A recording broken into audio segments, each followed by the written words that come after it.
Alright, so Friday ngayon, loading day. So magkakarga tayo ng ibon natin.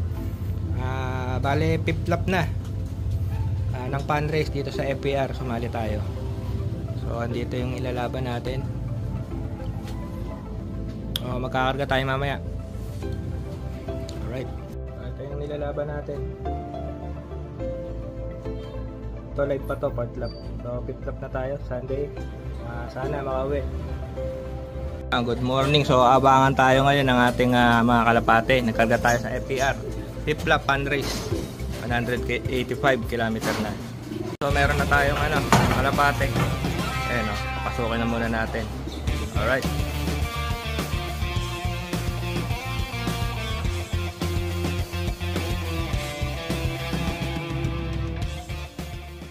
Ay init naman dito pero unti pa lang nakakapagpauwi, malapit na mag-cut off.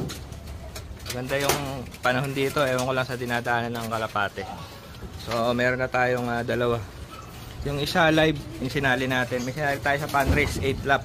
Yan, so ito yung ginagamit natin pang salubong sa ating mga kalapate na kinakarera. So yan, super mix. Ginagawa ko 5 drops sa 1 liter. So ito na yung pinasasalubong ko, tsaka pang maintenance. Araw-araw, ginagamitan ko na ng ganito yung ating mga warriors na nilalaban. Alright. 5th lap live. So 3 lap na lang. Konti na lang ang ngayon, mga nakapauwi kasi mahirap po yung pauwian. Dito sa area namin maganda yung panahon eh. Pero sa dinaanan baka doon nagka-smashan. So possible pulling winner to. Halos wala pa nakakapauwi dito sa area namin. Possible pulling winner. Check natin yung nag-clock ngayong 5th lap ng pan race ng FPR. So check natin. So clock yung ating live na ibon. South sector tayo. Check natin kung ilan yung mga nakapag-clock ngayong 5th lap SF. So 105 lang yung nag-clock. Pang 50 tayo. So mahirap yung karera, smash. Sa lugar namin di naman umuulan eh, siguro sa mga dinaanan.